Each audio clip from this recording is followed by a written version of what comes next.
Personally ഒരു good bye പറഞ്ഞതുപോലെ ആയിരുന്നല്ലോ ആ ചെയ്തത്. ഇപ്പൊ ഞാൻ ആലോചിക്കുമ്പോ 21 ഞാൻ വീഡിയോ എടുക്കില്ലായിരുന്നു ചിലപ്പോൾ അപ്പൂപ്പൻ അറിയായിരുന്നതാണ്.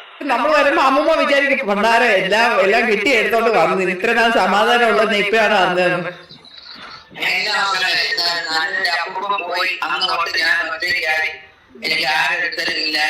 ആകെ പ്രശ്നം വെച്ചാൽ ഈ ജോലിക്ക് വരുന്ന ആൾക്കാരും നേരെ നിൽക്കുന്നില്ല, അതാണ് നമുക്കുള്ള ബുദ്ധിമുട്ട്. അല്ലാതെങ്കിൽ ഇപ്പോൾ ഒരു പ്രശ്നമില്ലായിരുന്നു.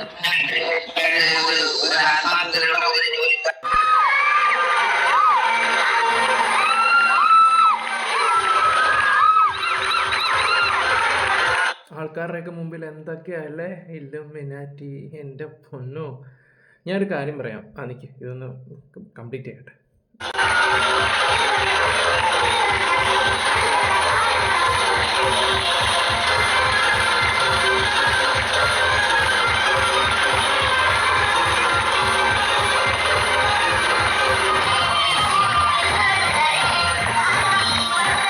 ആൾക്കാരുടെ മുമ്പിൽ ഭയങ്കര പ്രഹസനവും കാര്യങ്ങളൊക്കെയാണ്.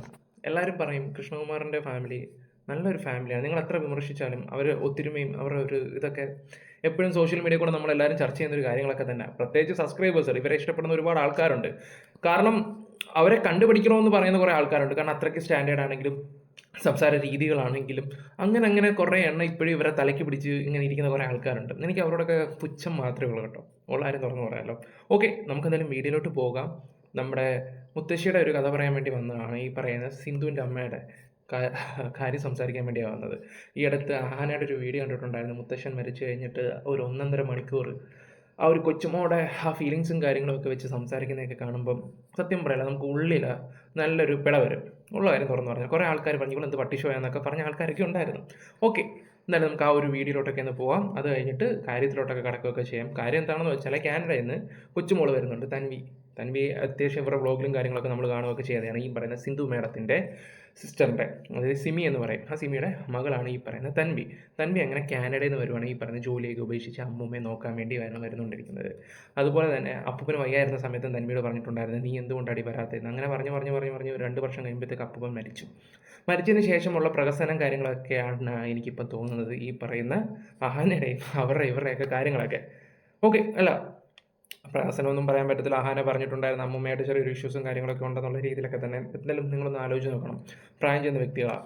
പിന്നെ എൻ്റെ ഒരു കാര്യം ഞാൻ ചെറുതായിട്ടൊന്ന് പറയാം. ഇവിടെ ആണെങ്കിലും അമ്മയുണ്ട്, അമ്മൂമ്മയുണ്ട്, എല്ലാവരും ഉണ്ട്.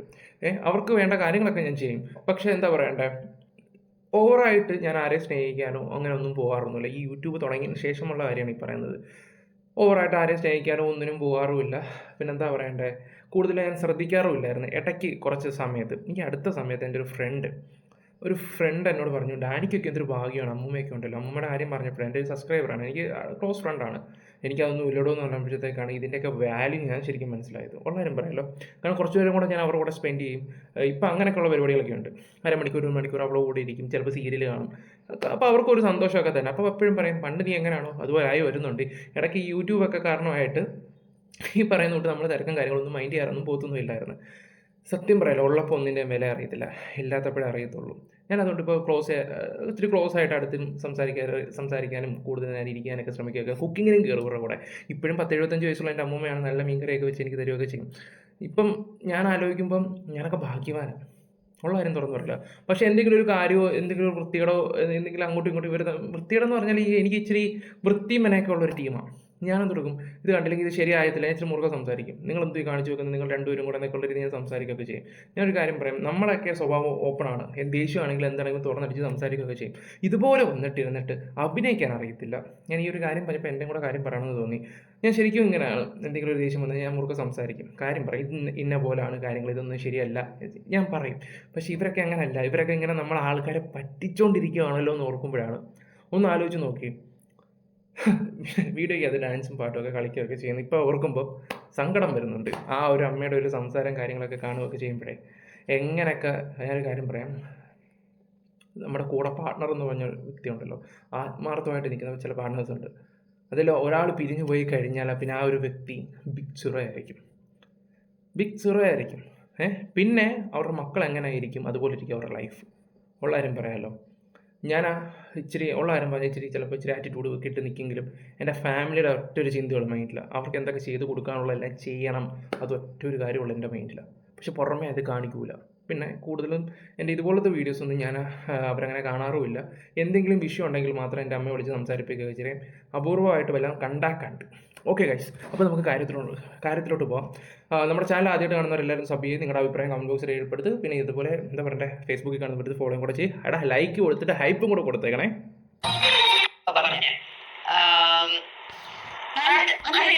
സന്തോഷമായി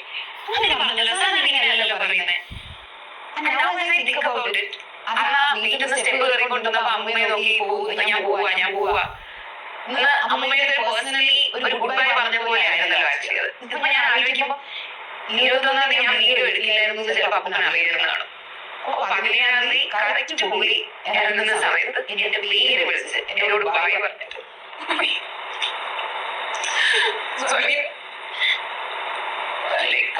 അഹന, ആ അപ്പൂപ്പൻ്റെ ജീവനാണ് ഈ പറയുന്ന അമ്മൂമ്മ.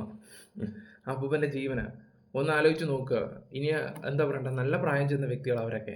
കൊച്ചു പിണക്കങ്ങളും കാര്യങ്ങളൊക്കെ എല്ലായിടത്തും കാണും. സ്വത്തിൻ്റെ ആണെന്നൊക്കെയാണ് ഇപ്പോൾ സോഷ്യൽ മീഡിയ വരുന്ന കാര്യങ്ങൾ. അതിൻ്റെ കറക്റ്റ് വിവരം എനിക്ക് അറിയത്തില്ല. ഉള്ള കാര്യം തുറന്നു പറയാമല്ലോ. എന്തോ ഉണ്ടെങ്കിലും അമ്മൂമ്മയാണ് അത് ചേർത്ത് പിടിക്കാൻ നോക്കുക.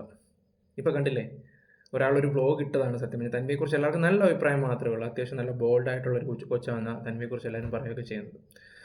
അത് എൻ്റെ വീഡിയോ കൂടെ ഇപ്പോൾ കമൻറ്റ് ബോക്സ് ഒക്കെ ഓഫ് ചെയ്ത് വെച്ചിട്ടുണ്ട് ഈ തന്മ. ഇപ്പോൾ എല്ലാം സിന്ധുവിൻ്റെ നെഞ്ച് തൊട്ട് എല്ലാവരും കൂടെ അങ്ങോട്ട് കയറി പൊങ്കാല ഇടാൻ തുടങ്ങിയിട്ടുണ്ട്.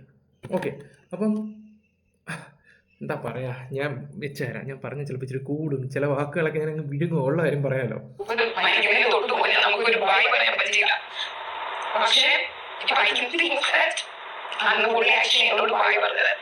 എനിക്ക് അത്ര നെഗറ്റീവായിട്ട് എന്റെ മനസ്സിൽ പോകത്തുള്ളൂ. ഞാൻ ഒരാളെ വിളിച്ചിട്ട് ഫോൺ എടുക്കുന്നത് ഞാൻ എന്തെങ്കിലും പറ്റിയോ അതുകൊണ്ടാണ് ഫോൺ എടുക്കാതെ അവര് അങ്ങനെ. അപ്പൊ അതുകൊണ്ട് അപ്പൂപ്പനെ ഫോൺ വിളിച്ചപ്പോൾ എടുത്തില്ല. അപ്പം പുള്ളിക്ക് മനസ്സിൽ ഇങ്ങനെ ഒരു ചിന്തകളും കാര്യങ്ങളൊക്കെ, അയ്യോ അപ്പൂപ്പൻ ഇനി ഫോൺ വിളിച്ചിട്ട് എടുക്കുന്നില്ല, എന്തെങ്കിലും പറ്റിയോ എന്നുള്ളത്. അത് എല്ലാവർക്കും ഉള്ളതാണ്. ആത്മാർത്ഥത്തോടെ സ്നേഹിക്കുന്നവർക്കുള്ള ഒരു കാര്യം തന്നെയാണ്. പക്ഷെ ഇത് ആത്മാർത്ഥത ഉണ്ടായിരുന്നെങ്കിൽ ആ അപ്പൂപ്പൻ്റെ ജീവനാണ് ഈ അമ്മൂമ്മ. അമ്മൂമ്മയെങ്കിലും നിങ്ങൾക്കൊന്ന് നോക്കാമായിരുന്നു. ഓക്കെ, അപ്പൂപ്പനൊക്കെ പ്രായമായപ്പോ തൊട്ട് ഒരു 4-5 വർഷങ്ങൾ തൊട്ട് എനിക്ക് എപ്പോഴും ആ പേടിയുണ്ട്, അയ്യോ എന്തെങ്കിലും പറ്റുമോ. ഞാൻ എപ്പോഴും ഇങ്ങനെ അപ്പൂപ്പന്റെ കൊച്ചു കാര്യങ്ങൾ ഇങ്ങനെ റെക്കോർഡ് ചെയ്ത് വെച്ചുകൊണ്ടിരിക്കും. അത് വല്ലാതെ ഒബ്സസീവ്ലി കൂടിയത് എല്ലാം റെക്കോർഡ് ചെയ്ത് വെക്കുമെന്ന് എനിക്കിതൊക്കെ ഓർക്കുമ്പോൾ ചിരിയാണ് വരുന്നത്. എല്ലാം എപ്പോഴും ഇങ്ങനെ അപ്പൂപ്പനെ വിളിച്ചോണ്ടിരിക്കും. ടെൻഷൻ അടിക്കുന്ന മകൾ ആ ആ അമ്മൂമ്മയുടെ കാര്യം ഒന്ന് ആലോചിച്ചതെന്ന് ഓർക്കുമ്പോഴാണ്. കൊള്ളാം. ഓക്കെ, ഇതിനി ഞാൻ കൂടുതൽ ലാഗടിപ്പിക്കുന്നില്ല. തൻവിയിലോട്ട് നമുക്കൊന്ന് പോവാം. ഡൗട്ടായിരിക്കും ഞാൻ എന്താ ഇന്ത്യയിലേക്ക് വന്നത്, ഞാൻ എന്തിനാ ഇപ്പം മെറ്റേണിറ്റി ലീവ് ഇവിടേക്ക് വന്നത്. ഞാൻ ശരിക്കും ഞാൻ എന്താണ് വന്നതെന്ന് വെച്ചാൽ കുറച്ച് കാര്യങ്ങളുണ്ട്. അപ്പോൾ ഞാൻ 2 വീഡിയോ ആയിട്ടായിരിക്കും ചെയ്യുന്നത്. ഇപ്പോൾ ഫസ്റ്റ് വൺ പാർട്ട് 1 ആയിട്ടാണ് ഞാൻ ഇത് ചെയ്യുന്നത്. അപ്പോൾ പാർട്ട് 1 എന്ന് വെച്ചാൽ എന്നെ കുഞ്ഞിലെ മുതലേ എൻ്റെ അപ്പൂപ്പൻ അമ്മൂമ്മയാണ് വളർത്തിയത്. അപ്പോൾ കഴിഞ്ഞ 1-2 വർഷമായിട്ട് അപ്പൂപ്പൻ അമ്മൂമ്മ എന്നോട് മക്കളെ വാ നമുക്ക് വയ്യ എന്നൊക്കെ പറഞ്ഞ് വിളിക്കുന്നുണ്ടായിരുന്നു. അപ്പൊ എന്റെ മനസ്സിൽ ഞാൻ വിചാരിച്ചു നോക്കിയേ, അമ്മൂമ്മയ്ക്ക് അപ്പൂപ്പൻ അമ്മൂമ്മയുണ്ട്. പിന്നെ കഴിഞ്ഞ 1 വർഷം അപ്പൂപ്പന് ഹോം നേഴ്സ് ഉണ്ടായിരുന്നു. പിന്നെ അവർക്ക് വീട് തൂത്ത് തുടയ്ക്കാൻ ആളുണ്ടായിരുന്നു. അപ്പൊ ഞാൻ മാസം അങ്ങോട്ട് പൈസ അയച്ചു കൊടുക്കുമായിരുന്നു. ഇതിൻ്റെ ഒക്കെ ചിലവിന് വേണ്ടിയിട്ട് എന്നെക്കൂടെ പറ്റുന്ന അത്ര ഞാൻ അയച്ചു കൊടുക്കും. അങ്ങനെ എനിക്ക് ലിയേൻ്റെ കാര്യങ്ങൾ നോക്കണമായിരുന്നു. ഞാൻ കഴിഞ്ഞ 1 വർഷമായിട്ടല്ലേ യുജുവായിട്ട് വീണ്ടും അടുത്തത്. അപ്പോൾ അതുവരെ എന്നെക്കൊണ്ട് വീട്ടിലെ കാര്യങ്ങളും അങ്ങനെ എന്നെക്കൊണ്ട് പറ്റുന്ന അത്രയും ഞാൻ സ്പെൻഡ് ചെയ്യാൻ വേണ്ടി അയക്കുമായിരുന്നു. പിന്നെ ഈ ഹോം നേഴ്സിനല്ല വൃത്തിയാക്കാൻ വേണ്ടിയിട്ടുള്ള ആൾക്കാർക്ക് ഞാൻ അയക്കുമായിരുന്നു. അപ്പോൾ അവരുണ്ടല്ലോ എന്നുള്ള ധൈര്യത്തിൽ ഞാൻ പിന്നെ അവർ വിളിക്കുമ്പോൾ വരാൻ ആലോചിക്കാം എന്നൊക്കെ പറഞ്ഞ് ഞാൻ ഇരിക്കുമായിരുന്നു. അവസാനം ഞാൻ മറ്റേ പ്രഗ്നൻ്റ് ആയ സമയത്ത് അപ്പൂപ്പൻ മക്കളെ നീ വരുന്നില്ലേ, മക്കളെ നീ എപ്പോൾ വരും. അപ്പം ഞാൻ നമ്മളിപ്പോൾ ചുമ്മാ അരിയപ്പ ഞാൻ എന്തായാലും ഇനി കൊച്ചു ജനിച്ച് കുറച്ച് മാസം കഴിഞ്ഞിട്ട് ഞാൻ അങ്ങോട്ടേക്ക് വരാം. നിങ്ങൾക്ക് 2 പേരും അങ്ങോട്ടും ഇങ്ങോട്ടും നിങ്ങളുണ്ടല്ലോ. അത് മാത്രമല്ല ഈ ജോലിക്ക് വരുന്ന ആൾക്കാരും സ്ഥിരം നിൽക്കുന്നില്ലായിരുന്നു. നമ്മുടെ ഇച്ചിരി വലിയ വീടാണ്, അവിടെ ഒരു 5 ബെഡ്റൂമുള്ള വീടാണ്. അപ്പോൾ അതെല്ലാം മൊത്തം ഡെയിലി വൃത്തിയാക്കുന്നത് ഇച്ചിരി ബുദ്ധിമുട്ടാണെന്ന് പറഞ്ഞിട്ട് ഞങ്ങൾ സ്ഥിരം ആൾക്കാർക്ക് നിൽക്കാൻ ബുദ്ധിമുട്ടായിരുന്നു. അതല്ല എങ്കിലും വരുന്ന ആൾക്കാർക്ക് എന്തെങ്കിലും കാര്യങ്ങൾ കാണും. ലൈക്ക് അവർക്ക് കുറച്ച് കഴിയുമ്പോൾ ഒരാളുടെ അമ്മയ്ക്ക് വയ്യാതായി, പിന്നെ അങ്ങനെ കുറച്ച് കാര്യങ്ങളുണ്ടായിരുന്നു. എന്നാലും ഞാൻ അപ്പൂപ്പനോട് പറഞ്ഞ് അഡ്ജസ്റ്റ് ചെയ്യുക, എന്തെങ്കിലും ആവട്ടെ എന്നൊക്കെ പറഞ്ഞ്. അതിന് അവസാനം എൻ്റെ വളകാപ്പിൻ്റെ തലേ ദിവസം വരെ അപ്പു പറഞ്ഞു, മക്കളെ നീ എന്ന് വരും, നീ വരും. ഞാൻ വരാം അപ്പ, ടിക്കറ്റ് ഒന്നും എടുത്തില്ല, നീ സമയമുണ്ടല്ലോ, എന്തിനാ നിങ്ങൾ കിടന്നെ ചുമ്മാ എപ്പോഴും വിളിക്കുക, ഞാൻ വഴക്ക് വരെ പറഞ്ഞു. അതിന് പിറ്റേ ദിവസം രാവിലെയാണ് ഞാൻ അറിയുന്നത് അപ്പൂപ്പൻ ഇങ്ങനെ മരിച്ചുപോയെന്ന്. അതും കൂടെ ആയിരുന്നപ്പോൾ ഞാൻ ഭയങ്കര റിഗ്രറ്റ് ആയിരുന്നു. കാരണം എന്നെ അവരാണ് വളർത്തിയത്. അപ്പോൾ അവരവസാനം എന്നെ 1-2 വർഷം നീ വാന്ന് വിളിച്ചിട്ട് ഞാൻ വന്നില്ല. കാരണം ഞാൻ പൈസ ഉണ്ടാക്കുന്നു, എനിക്കിങ്ങനെ കുറേ പൈസ ഉണ്ടാക്കുന്നു, എനിക്ക് അവിടെ ക്യാൻറ്റീനിൽ ഒരു വീട് വെക്കണം, ഇങ്ങനെയൊക്കെയായിരുന്നു എൻ്റെ പരിപാടി, പ്ലാനും.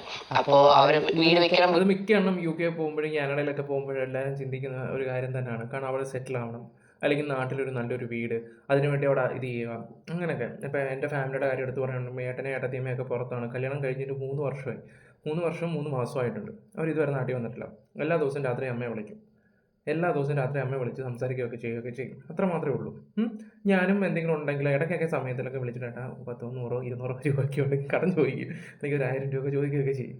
ഇപ്പം ചോദിക്കത്തില്ല കേട്ടോ. ഇപ്പം എന്താ പറയുക, ഞാൻ അങ്ങനെ ചോദിക്കാറില്ല, ബുദ്ധിമുട്ടിക്കാറുമില്ല. പണ്ട് എനിക്ക് പൈസ ഉള്ള സമയത്താണെങ്കിലും വരുമാനം കിട്ടുന്ന സമയത്താണെങ്കിൽ പോലും ഞാനത് പതിവ് ശീലമാക്കിയാണ്.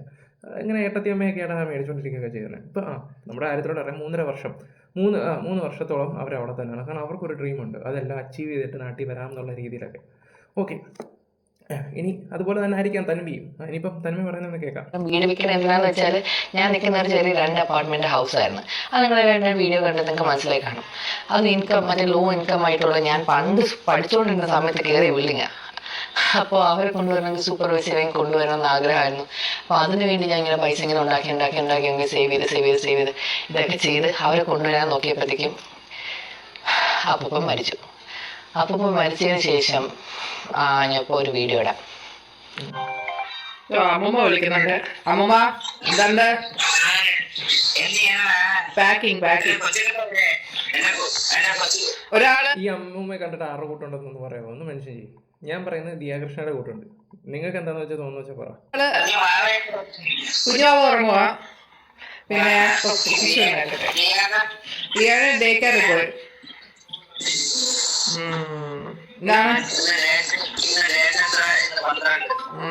ഡേറ്റ് പറയല്ലേ, ഡേറ്റ് ആരോടാ പറയല്ലേ. ഞാൻ എന്തായാലും ഇങ്ങനെ ഈ ദിവസങ്ങളിൽ ഇരിക്കുകയാണ് മക്കളെ എന്റെ കുട്ടികളെ കാണാൻ. കാരണം എനിക്ക് നേരമില്ല, ഞാൻ ഒത്തിരിക്കായി. അപ്പൂപ്പനും പോയി, ഞാൻ ഒറ്റയ്ക്കായി. ഒന്ന് ആലോചിച്ച് നോക്കി, അവരുടെ മാനസികാവസ്ഥ നിങ്ങളൊന്ന് ആലോചിച്ച് നോക്കും. മനസ്സിലാക്കാൻ പറ്റും, നമുക്ക് നല്ല രീതിയിൽ മനസ്സിലാക്കാൻ പറ്റും. ഒരു കാര്യം ഞാൻ പറയാം, ഞാൻ ഇറാനിൽ ജോലിക്ക് പോയ സമയത്താണ് വീട്ടുകാരുടെ വാല്യൂ ശരിക്കും മനസ്സിലായത്. കാരണം നമുക്ക് ഇവിടെ കിട്ടുന്ന പോലെ പുറത്ത് പോയി കഴിഞ്ഞാൽ കിട്ടത്തൊന്നുമില്ല. അവിടെ നിന്നിട്ട് സെൻറ്റി അടിക്കാതെ ഞാൻ വരെ സെൻറ്റി അടിച്ചിട്ടുണ്ടായിരുന്നു. അതാണ് ഡിസ്റ്റൻസ് ഇടുമ്പോഴാണ് ഓരോത്തിൻ്റെ വിലയും കാര്യങ്ങളൊക്കെ മനസ്സിലാക്കുകയൊക്കെ ചെയ്യുന്നത്. കൂടെയുള്ള പോകുന്നതിൻ്റെ അറിയത്തില്ല. എനിക്ക് തോന്നുന്നു നാട്ടിൽ തന്നെ ഉണ്ടായിട്ട് പോലും തിരിഞ്ഞു നോക്കാത്ത വ്യക്തികളായിട്ടാണ് എനിക്ക് ഫീൽ ചെയ്തത്. സിന്ധുകൃഷ്ണ ആയാലും കൊള്ളാം, ഫാമിലി ആണെങ്കിലും കൊള്ളാം. പിന്നെ ഇവരെ നല്ല രീതിയിൽ നോക്കുന്നുണ്ടെന്നൊക്കെ കുറേ ആൾക്കാർ വന്ന് കമൻറ്റ് ബോക്സിൽ കിടന്ന് മെഴുകുകയൊക്കെ ചെയ്യുന്നുണ്ട്. ആർക്കറിയാം എന്തുവാന്ന്. എന്തായാലും അവരുടെ ഉള്ളിലെ ഫീലിങ്സും കാര്യങ്ങളൊക്കെ നമുക്കിപ്പോൾ മനസ്സിലായി. നമ്മൾ വരുമ്പോ അമ്മൂമ്മ വിചാരിക്കും പണ്ടാരോ എല്ലാം കെട്ടി എടുത്തോണ്ട് വന്നു, ഇത്ര നാൾ സമാധാനം ഉള്ളത് ഇപ്പോഴാണ് അറിഞ്ഞതെന്ന്. നല്ലൊരു അപ്പൂപ്പൻ പോയി അന്ന് തൊട്ട് ഞാൻ ഒറ്റയ്ക്കായി. എനിക്ക് ആരെടുത്തലും ഇല്ല. ഇപ്പൊ ആകെ പ്രശ്നം എന്ന് വെച്ചാൽ ഈ ജോലിക്ക് വരുന്ന ആൾക്കാരും നേരെ നിൽക്കുന്നില്ല. അതാണ് അമ്മൂമ്മയ്ക്കുള്ള ബുദ്ധിമുട്ട്. അല്ലാണെങ്കിൽ ഇപ്പൊ ഒരു പ്രശ്നമില്ലായിരുന്നു. ഒരു ആത്മാർത്ഥതയുള്ള ഒരു ജോലിക്കാരും ഇല്ല, ആരും ഒരു ഫോൺ പോലും ചെയ്യാനില്ല. അത് കാരണം ഇപ്പൊ എനിക്ക് ഇത്രയും BP കൂടി, ഹൈ BP ആണ്. അത്രയ്ക്ക് വയ്യാതെ മോനെ ഇരിക്കുന്നത്. അതുകൊണ്ട് ഞാൻ വരട്ടെ, ഞാൻ വന്നിട്ട് വേണം അമ്മൂമ്മേനെ കൊണ്ട് രാവിലെ എക്സസൈസ് 4 മണിക്ക് എണീക്കണം. 4 മണിക്ക് എണീച്ച് നമ്മള് രാവിലെ CPT നടക്കാൻ പോകും, ഓടാൻ പോകും. ഞാൻ എനിക്ക് അവിടെ എണീപ്പിക്കും. അല്ല വന്ന് നിങ്ങളെയൊക്കെ കാണുമ്പോ ഒരു പക്ഷേ എന്റെ BP കുറഞ്ഞു കിട്ടുമെന്ന്, നിങ്ങളെ കാണുമ്പോ കുറഞ്ഞു കിട്ടുമെന്ന് ഞാൻ വിചാരിച്ചിട്ടുണ്ട്. അതൊക്കെ കുറഞ്ഞു കണ്ടോ എന്റെ പൊന്നു. നമ്മള് വരുമ്പോഴത്തേക്ക് എല്ലാം ശരിയാവും. അമ്മൂമ്മ വിഷമിക്കണ്ട. ഓക്കെ, എന്തായാലും കുഞ്ഞിനെ കാണാൻ നോക്ക്. കാത്തിരുന്ന് പോയടാ. അമ്മൂമ്മയാണ് നമ്മള് വല്ലപ്പോഴും സിനിമയ്ക്ക് പോകുമ്പോ അമ്മൂമ്മയാണ് അവിടെ നോക്കേണ്ടത്. അതൊക്കെ ഞാൻ നോക്കും.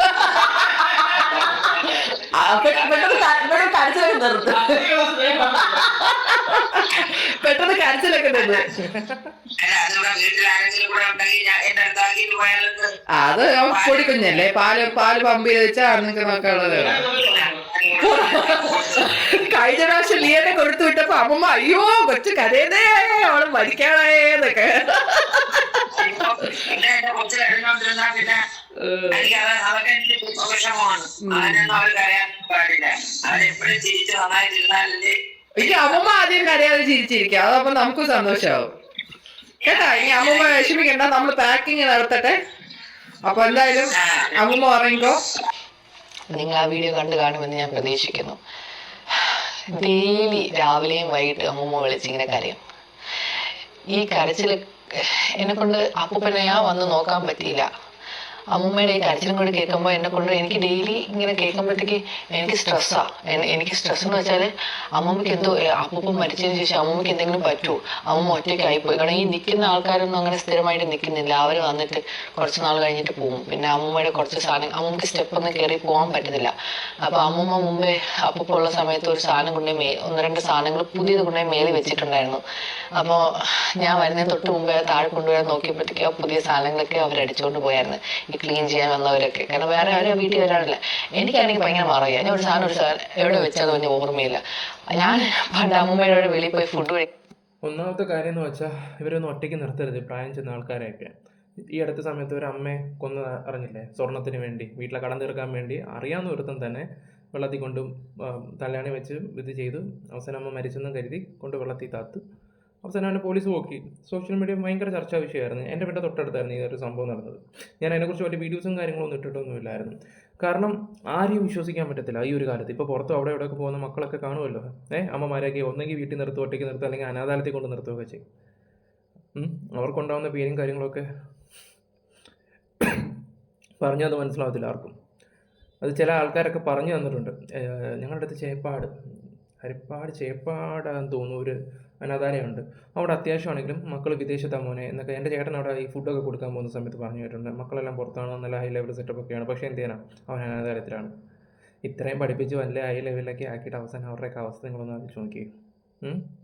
എൻ്റെ അമ്മ എന്നോട് ഇടയ്ക്കൊക്കെ ചോദിക്കും, അല്ല പെണ്ണൊക്കെ കെട്ടി കഴിഞ്ഞിട്ട് ഇതുപോലെ ഞങ്ങളെ എപ്പോഴൊക്കെ കൊണ്ട് വിടുവോ അനാഥാലയത്തിലൊക്കെ. ഞാൻ പറഞ്ഞു തീരുമാനിച്ചിട്ട് പറയാം, നല്ല ഒരെണ്ണം നോക്കണം. ഇങ്ങനെ ഞാൻ സംസാരിക്കും. പക്ഷെ നമുക്കത് ചിന്തിക്കാൻ പോലും പറ്റത്തില്ല. ഉള്ള കാര്യം പറയാമല്ലോ, നമുക്കൊന്നും അത് ചിന്തിക്കാൻ പോലും പറ്റത്തില്ല. ആ അമ്മൂമ്മയുടെ പെയിൻ എന്താണെന്ന് വെച്ചാൽ നമുക്ക് നല്ല രീതിയിൽ മനസ്സിലാക്കാൻ പറ്റും. കൊച്ചുമക്കളെ കാണണം, എല്ലാവരും കാണണം. ഒന്ന് ആലോചിച്ച് നോക്കി, സിന്ധുകൃഷ്ണയും ഇത്രയും ഹൈ ലെവൽ സെറ്റപ്പ് ഫാമിലിയിലൊക്കെ നാട്ടിലുണ്ടായിട്ട് പോലും ഒന്ന് തിരിഞ്ഞു പോലും നോക്കുന്നില്ലല്ലോ എന്ന് ഓർക്കുമ്പോഴാണ് കൊള്ളാം. കഴിക്കാൻ പോയപ്പോൾ കടയിൽ പോയി ബിരിയാണി മേടിക്കാൻ വേണ്ടി പൈസ തന്നിട്ട് ഞാൻ ചേഞ്ച് പോലും മേടിക്കാത്ത ഒരാളാണ്. അങ്ങനെ അമ്മ നീ പൈസയുടെ ബാക്കി ചേഞ്ച് ഇവിടെ ചോദിച്ചപ്പോഴാണ് ഞാൻ ഓർത്തത്. എൻ്റെ ആ കടകളിൽ പുള്ളി പോലും പറഞ്ഞത് ഞാൻ ചേഞ്ച് തന്നില്ല എന്നുള്ളൊരു കാര്യം. അപ്പം അങ്ങനെയൊക്കെയാണ് എൻ്റെ കാര്യം. ഞാൻ എല്ലാ കാര്യങ്ങളും എനിക്ക് ഓർത്ത് വയ്ക്കാൻ പറ്റത്തില്ല. പക്ഷെ അമ്മ അങ്ങനെയല്ല, അത് പോയി എടുക്കാൻ നോക്കിയപ്പോൾ അതുപോലും ഈ വന്നവരടിച്ചുകൊണ്ട് പോയി. അങ്ങനെ കുറേ കാര്യങ്ങളുണ്ടായിരുന്നു. അങ്ങനെ അമ്മ വിളിച്ച് ഇങ്ങനെ ഡെയിലി കരച്ചിലും വിളിയും ഇതെനിക്ക് കേൾക്കാനുള്ള ഒരു ശേഷിയില്ല. എനിക്ക് ഒന്നാമത് ഈ ഡെലിവറി കഴിഞ്ഞതിൻ്റെ അതിൻ്റേതായ സ്ട്രെസ് ഉണ്ട്. അങ്ങനെ ഞാനിപ്പോൾ സത്യം പറഞ്ഞാൽ നല്ലൊരു ജോലിയായിരുന്നു. നല്ല ജോലി എന്ന് വെച്ചാൽ 8 മണിക്കൂർ ജോലിയിൽ അന്നത്തെ ദിവസം ജോലി മൊത്തം ഞാൻ വേണമെന്ന് വിചാരിച്ചാൽ 1 മണിക്കൂറിനകത്ത് തീർക്കാൻ പറ്റും. അടുത്ത 7 മണിക്കൂർ ഫ്രീയാണ്. അങ്ങനത്തെ ജോലിയാണ് എൻ്റെത്. അതുമാത്രമല്ല, ഞാൻ മാനേജ്മെൻറ്റ് ലെവലിൽ കയറിയായിരുന്നു. അപ്പോൾ മാനേജ്മെൻറ്റ് ലെവലിൽ കയറിയിട്ട് അതിൻ്റേതായ പേ നല്ല രീതിയിൽ കൂടിയായിരുന്നു. അങ്ങോട്ട് ഞാൻ ടാക്സ് അടയ്ക്കേണ്ടി വന്നു $4000. 9000 രൂപ ഉണ്ടാക്കിയിട്ടാണ് ഞാൻ എക്സ്ട്രാ ഉണ്ടാക്കിയിട്ട് ഞാൻ 4000 അങ്ങോട്ട് ടാക്സ് അടയ്ക്കേണ്ടി വന്നത്. അങ്ങനെയൊക്കെയാണ് ഞാൻ കഴിഞ്ഞ ദിവസം എക്സ്ട്രാ ഉണ്ടാക്കിയത്. എന്നാലും എൻ്റെ കയ്യിൽ 5000 എക്സ്ട്രാ ഉണ്ടെന്ന് വെച്ചിട്ട് ഞാൻ വിചാരിക്കുക 5000 എക്സ്ട്രാ ഉണ്ടല്ലോ, അപ്പോൾ അത് വെച്ചിട്ട് വീട്ടിലേക്ക് ഒരു വീട് മേടിക്കാൻ വേണ്ടി മുമ്പോട്ടേക്ക് മാറ്റി വയ്ക്കാം, ഇതൊക്കെയായിരുന്നു പ്ലാൻ. പക്ഷേ അതിൻ്റെ ഇടയ്ക്കാണ് അപ്പൂപ്പൻ ഇങ്ങനെ സംഭവിച്ചത്. ഈ ജോലിയല്ല ഉദ്ദേശിച്ചത്. $5000 എന്നൊക്കെ പറയുമ്പോൾ ഞാൻ പറയാൻ തന്നെ നിങ്ങൾക്ക് ഊഹിക്കാന്നേ ഉള്ളൂ. എനിക്കൊന്ന് $1000 എന്ന് വെച്ചാൽ 93,000 നിങ്ങൾ തന്നെ കാൽക്കുലേറ്റ് ചെയ്ത് നോക്ക്. അപ്പം അത്യാവശ്യം നല്ല ഹൈ ലെവല് സാലറി കിട്ടുന്ന ഒരു വ്യക്തിയാണ്. ഹൈ ലെവല് ഞാൻ എന്തോ പറയാൻ, അതെല്ലാം വിട്ടിട്ട് ഈ അമ്മൂമ്മയ്ക്ക് വേണ്ടി വന്നിട്ടുണ്ടെങ്കിൽ നിനക്ക് ബിഗ് സല്യൂട്ട്. അത് ജോലി കളഞ്ഞാനല്ല, ആ അമ്മൂമ്മയ്ക്ക് വേണ്ടിയാണല്ലോ വന്നേന്. ഒന്ന് ആലോചിച്ച് നോക്കി. ഇവിടെ നാട്ടിൽ കുറേ എണ്ണം ഇരിപ്പുണ്ട്, റീല് വിട്ടുമുണ്ട്. ഇപ്പം സിന്ധു മേഡത്തിൻ്റെ കമൻറ്റ് ബോക്സ് മൊത്തം തേണ്ട പൂര കുത്തുവാക്കുകളാണ്. ആൾക്കാർ നല്ല രീതിയിൽ പറയുന്നുണ്ട്. ഇവർക്ക് അപ്പോൾ അച്ഛനോട് മാത്രമേ സ്നേഹം ഉണ്ടല്ലോ. അങ്ങനെയുള്ള ഓസിയ അൻസുദിയെ ഒക്കെ നിങ്ങളെ ഇതുപോലെ നോക്കില്ല, please take care of your mother എന്നൊക്കെ പറഞ്ഞിട്ട് ഒരുപാട് കമൻസുകൾ കണ്ട. ഞാനത് വായിച്ച് വെറുതെ ലാഗ് അടിപ്പിക്കുന്നില്ല. എന്തായാലും ഒരു കാര്യം പറയാം, ഇവരുടെ എക്സ്പ്ലനേഷൻ എന്താ നമുക്ക് വരുമ്പോൾ അറിയാൻ പറ്റും. എന്തായാലും ഞാൻ ഉള്ള കാര്യം പറയാം, ഉള്ള സമയത്തൊക്കെ എൻജോയ് ചെയ്ത് പോകാൻ നോക്കുക. ഞാൻ ശരിക്കും എൻ്റെ വാല്യൂ മനസ്സിലാക്കിയെന്ന് പറഞ്ഞാൽ ഡാനി എൻ്റെ കൂട്ടുകാരെയൊന്നും ഞാൻ പറയില്ലേ, നിനക്കൊക്കെ ഭാഗ്യയോടെ അമ്മൂമ്മയൊക്കെ ഉണ്ട്, ഞങ്ങൾക്ക് അതൊന്നും ഇല്ലല്ലോടാന്ന് ഇങ്ങനെ പറഞ്ഞപ്പോഴത്തേക്ക് ഞാൻ ശരിക്കും, കാരണം ഞങ്ങളുടെ അമ്മൂമ്മയ്ക്ക് 10-74 വയസ്സുണ്ടെങ്കിൽ എനിക്ക് രാവിലെ എണീക്കുമ്പോൾ ജിമ്മിൽ പോകുമ്പോൾ ഇപ്പോഴും മുട്ട പുഴുങ്ങാനിടും, ഏത്തക്ക, ബ്ലാക്ക് ടീ, എന്താ വരുമ്പം ചിക്കൻ എന്നെല്ലാം സെറ്റ് അരിഞ്ഞൊക്കെ വെക്കും. അമ്മ വന്നിട്ടാണ് ഇതെല്ലാം ചെയ്തു തരുന്നത്. ഇപ്പോഴാണെങ്കിലും പുള്ളിക്കാരെല്ലാം എനിക്ക് ചെയ്തു തരുന്നത്. നിങ്ങൾ വിചാരിക്കാൻ എന്താ നിനക്കൊക്കെ ഉണ്ടായിക്കോട്ടെ, ഇല്ല, അവർക്ക് ഉണ്ടാക്കി തന്നാലേ അവർക്ക് സമ്മാനം കിട്ടുന്നുള്ളൂ. ഞാൻ ജസ്റ്റ് ഒന്ന് പറഞ്ഞതേ ഉള്ളൂ. എന്തായാലും നിങ്ങളുടെ അഭിപ്രായങ്ങൾ കമൻറ്റ് ബോക്സിൽ രേഖപ്പെടുത്തുക. Bye, love you guys.